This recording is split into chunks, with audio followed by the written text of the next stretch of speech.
Ladies and gentlemen, welcome back to the Ajay Patel Show. My name's Ajay Patel. I think we're on episode 37 now. Episode 37. So we're doing pretty good. And we have some episodes in the tank. In the queue.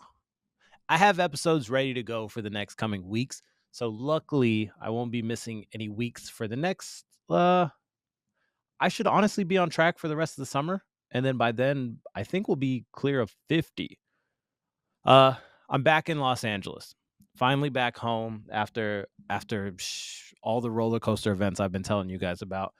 I got the espresso on hand. I got the little liquid death here. Trying to eventually get that sponsorship. So let me just pause with it for a second. Um, yeah, no, I'm gonna be talking about a lot of dudes this week. So please don't get the wrong impression. But you know what I'm saying? It's just things that have caught my attention and I wanted to talk about. Starting with Justin Timberlake. Now, Justin Timberlake, I don't know if you guys have been keeping up or not. They got his ass on drunk driving. And he he's where is he at on the relevance scale today? Right? Like, is he at a 10? Let's say Kendrick Lamar, Taylor Swift. I don't know any other musical talents right now. Drake, where they're at a 10. If they drop an album, eyes flock towards it. If Justin Timberlake dropped an album tomorrow, uh, you know, like no one would really care. Now, don't get me wrong, absolute legend. I feel like I've talked about him before on the podcast, but it's just like it's died out a bit. It's died out a bit where he had a certain era. I'm bringing sexy, all that stuff. Like you don't know, do. He owned an era, and then obviously in sync, not the reunion, all that stuff that they were doing. He was on Hot Ones with them. It's just died out. And now anytime you see him in the news, it's for shit like this, where we got him drunk driving. Oh, he's been cheating on what's his wife's name, Jessica Biel, who is absolutely beautiful, cheating on his wife again. And this is what happens. Like when you're a pop star that big and you're basically at the peak, right? You're at the peak of civilization. You're basically a god. You can do whatever you want. You can say whatever you want. You can be with whoever you want. You can do anything. The guy was that big. Whoa, pause. But he was that big of a star. He could spit on anyone. No one would bat an eye. That type of pop star. And then obviously it just dies out with time, right? You get a new era of pop artists. You get this new era of people. And then your sound kind of just dwindles down a bit, right? You're not on that same, well, what was he making songs with Timbaland all the time and stuff? Like it dies out. And now he's doing these concerts. The last time I felt like he was relevant to me was when he did the Super Bowl probably 5 years ago, if not more. The story is that he was at a friend's party. He had something to drink, and then he was driving home following his friend, and then the cop pulled him over, and that was it, right? I don't really know the process 100%, so I don't want to give anyone bad legal advice in case they end up in that situation, because it is very common. It's very common for people to have a couple drinks and you're like, I'm fine. I just need to take a car home. I don't want to leave it here and come back, get it in the morning. I don't want to Uber, all that stuff. It happens, right? I don't want to give any advice. So I'm just going to give the general overview of what's happening with him. He gets arrested, gets released, and then, eventually there will be a court hearing where it's like, hey, do you plead guilty or not guilty to these accusations? I guess, basically what the cop has on hand. And that's going to be pretty much foolproof, right? They're going to have him failing the field sobriety test. They're going to have him, breaking a line, running a stop sign, and just overall impairment things that he's not going to be able to get out of. Obviously, when you're a celebrity that large, it does not matter. It does not matter. Nothing's going to go wrong in your career. You're not going to go to jail. You're going to get a little DUI fine. It's going to be on your record. But once again, if you're Justin Timberlake, it doesn't matter. But this is what happens. This is what happens when you're a star that big, when you're basically a god. And then things just start dwindling down, slowly, until people are just like, who the hell are you? Now, don't get me wrong. I'm not denying his greatness, right? People my age obviously know who he is. But this is just what happens. You drink yourself into a coma every night. People are always talking about, oh, this dude's always drinking. He has all these clips of his like eyes absolutely bloodshot before concerts. There's these clips, like he's just in a bad place. Justin just needs some help, right? He's either in the news for once again, either drinking or cheating. And imagine being a god and then you eventually get pulled over. And even the officer didn't know who he was. Now that is just you don't bounce back from that. Where at one point everyone in the world knew who you were. Maybe not world, right? Let's just stick to America. If a cop pulled you over, let's say 10 years ago, 15 years ago, before these young bloods started getting jobs, they would have recognized him. And then he said, his quote was, I had one martini. Justin, if you're listening to this podcast, I have something important to tell you. The whole I've had one drink, it doesn't work. It just doesn't work, my man. He eventually, obviously, he's on tour right now. And in the police report, he mentions to the police officer who did not recognize him, oh my gosh, this is going to ruin the tour. And the police officer is like, what tour are you even talking about? Because it's like, yo, who is this old white dude that I just pulled over? He's still on tour. And I actually had a friend that went to his concert in, I think, Austin or somewhere recently. And he addresses it where he's just like, hey, like it's been a rough week. And this is what your PR team is for. And also, he's always been this dude, right? He's always been this personality, very joking, fun, light. People like him for a reason outside of just music. But where this is going to go, nowhere, honestly. It doesn't really matter.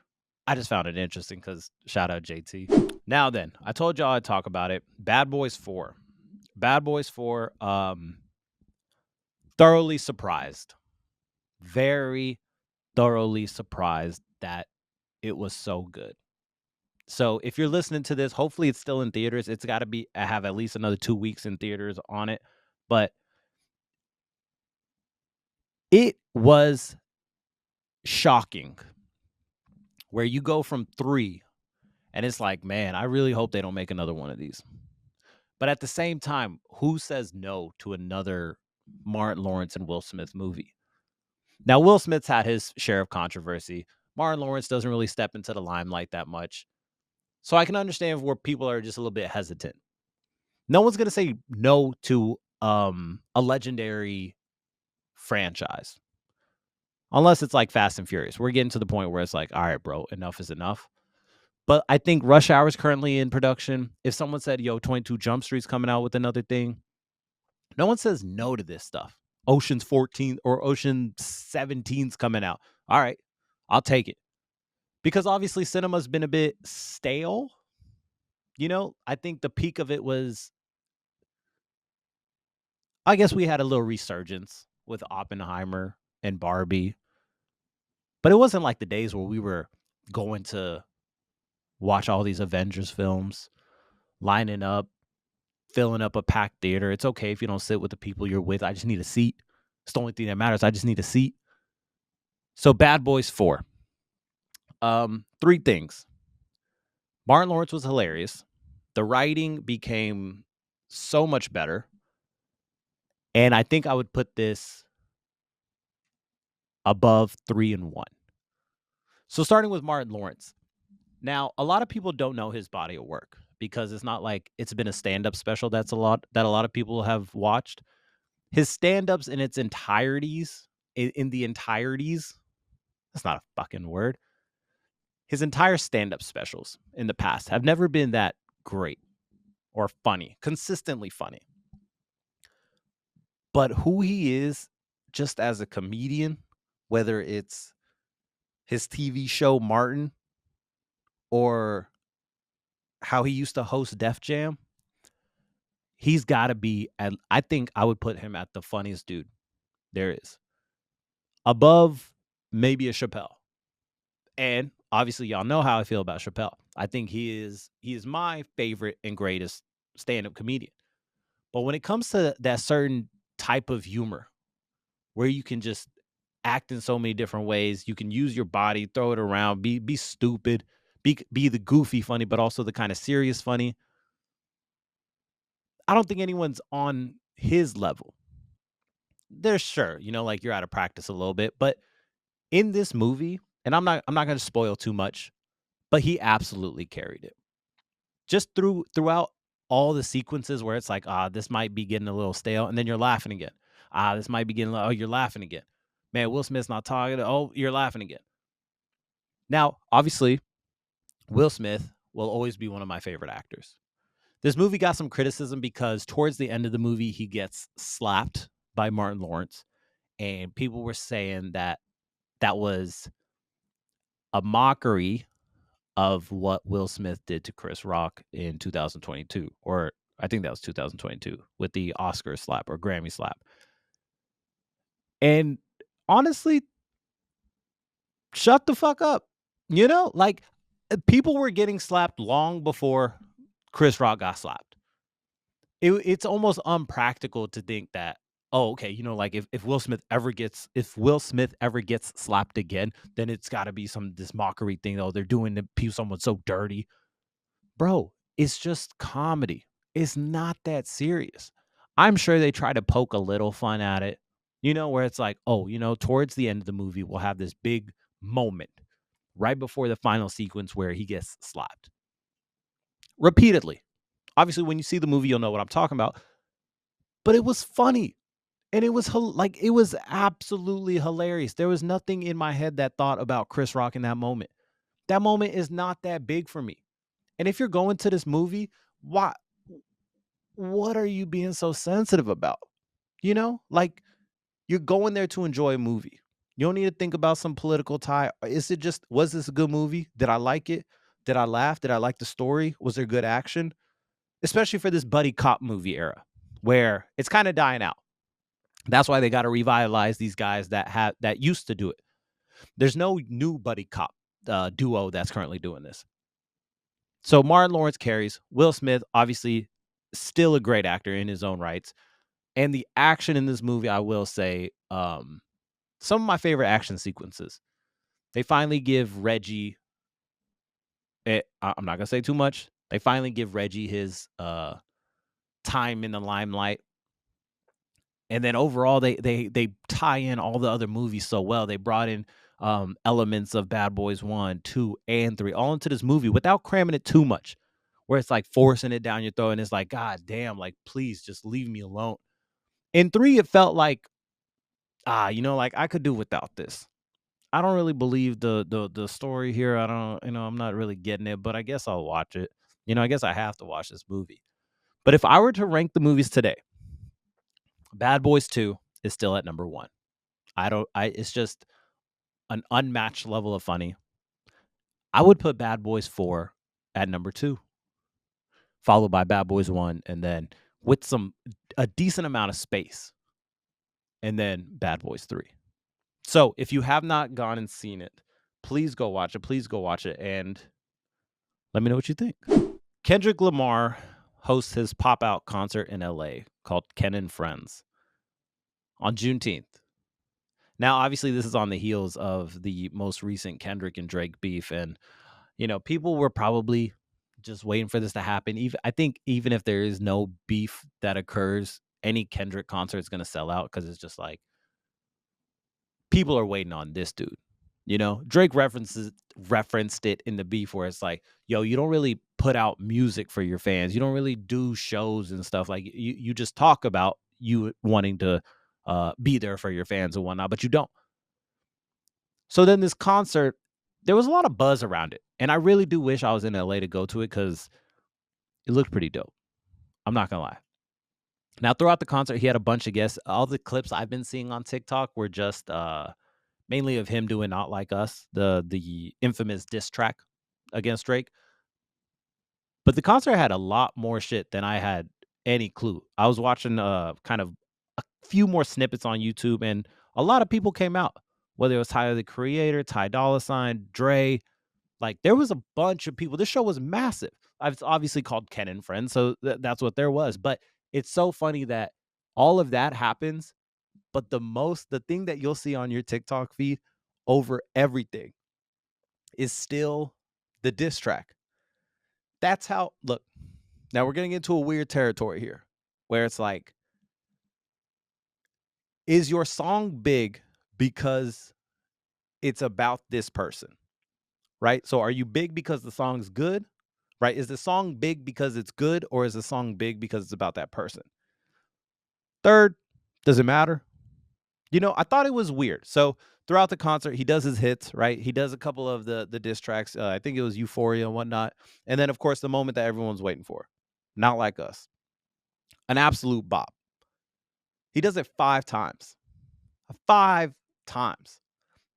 Normally, when you hear about tracks being repeated multiple times, it's songs like Kanye and Jay-Z, Blank in Paris.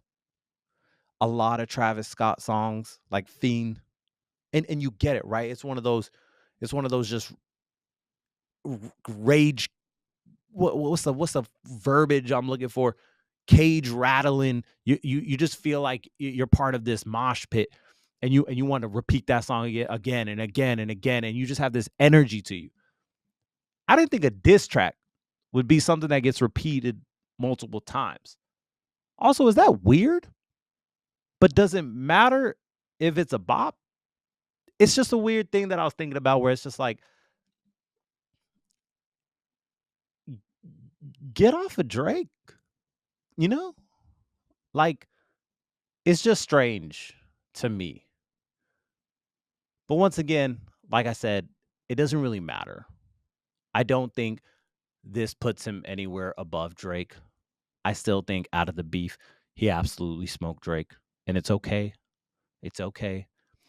He kind of falls into some of the Drake disses where he's doing this concert on Juneteenth. And that's just like, all right, But who's complaining? Who cares? This concert was filled with celebrities, and like Russell Westbrook was there. Shit, I can't even think about who else was there. Oh, DeMar DeRozan.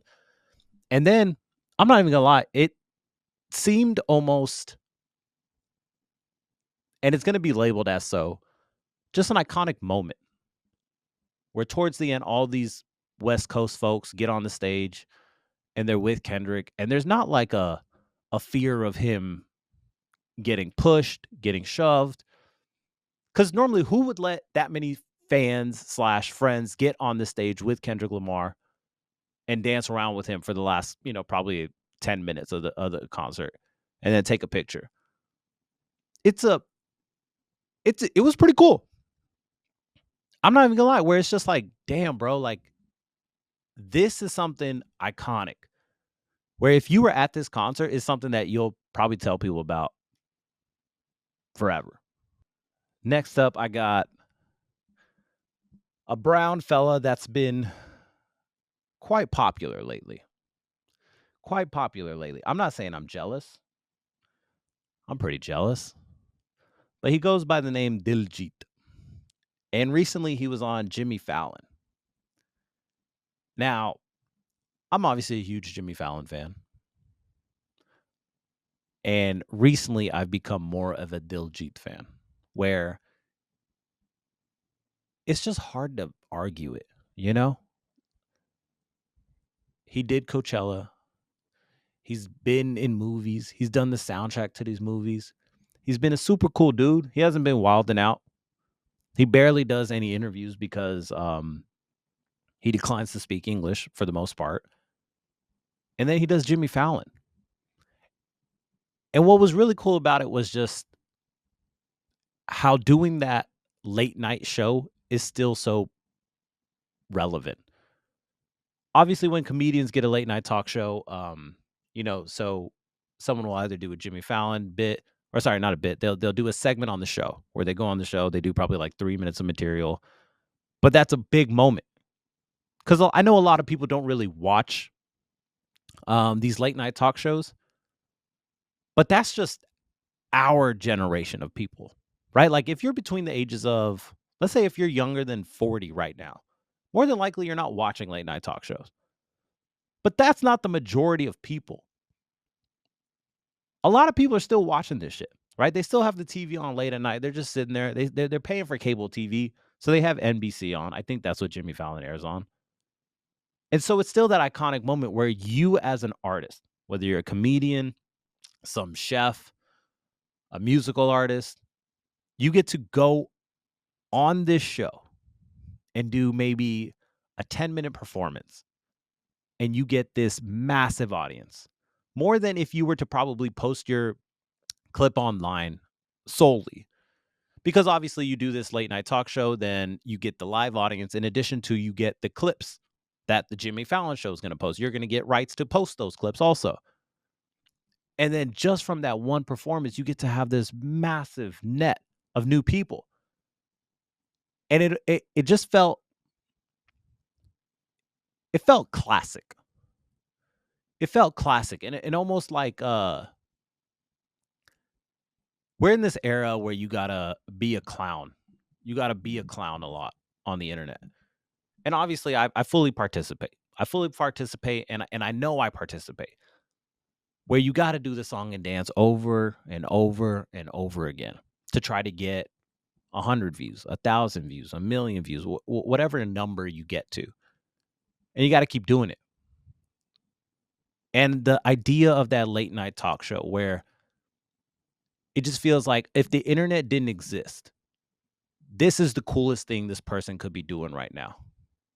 This is the coolest show slash segment slash show that you could be doing right now because it's a perfect crossover. Growing up in my generation, right? I'm 29 right now. Growing up, there was no Indian artist on late night talk shows.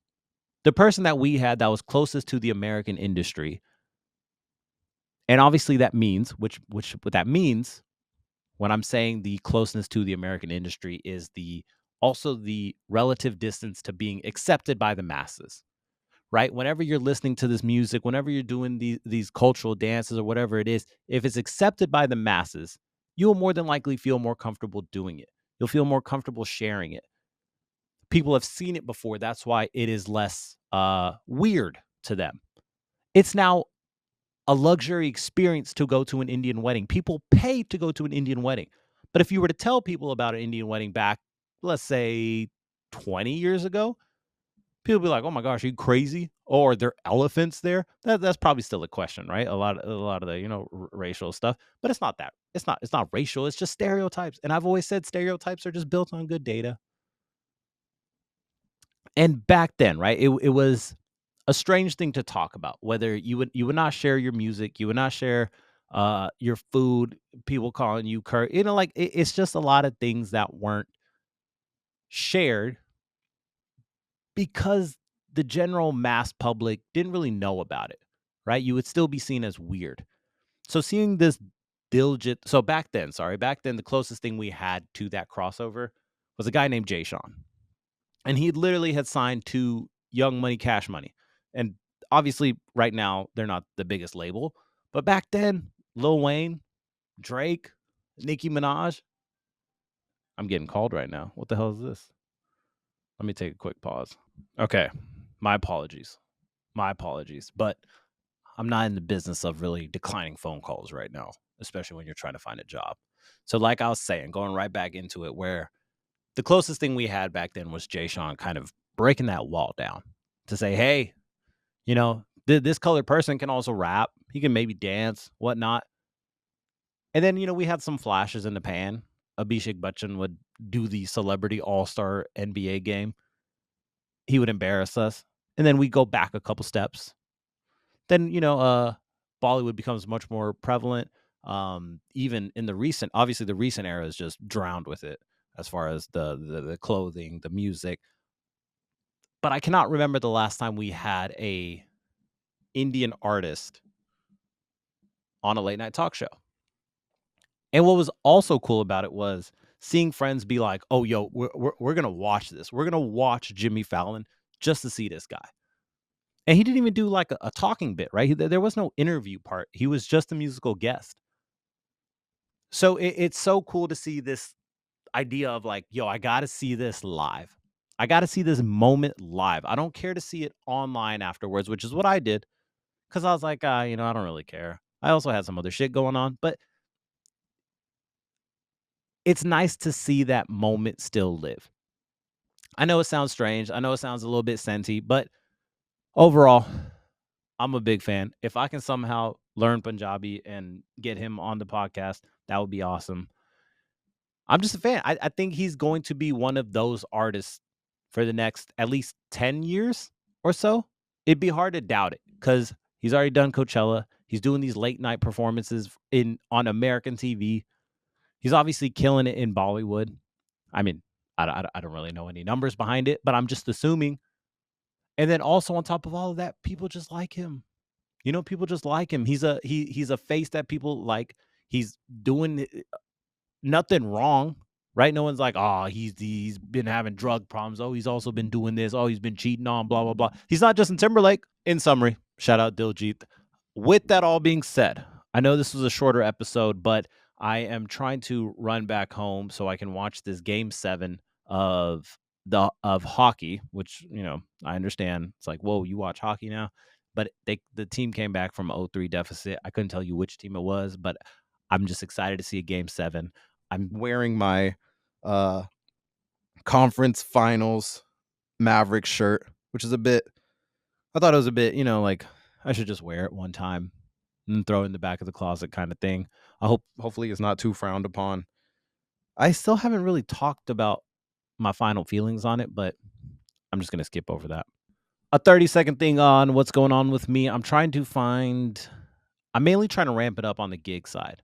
Being unemployed, you have a lot of time. So I've been trying to make sure July is set up for just an LA life, right? No traveling, no going here, doing that, this birthday, that like just how can you become famous in a month?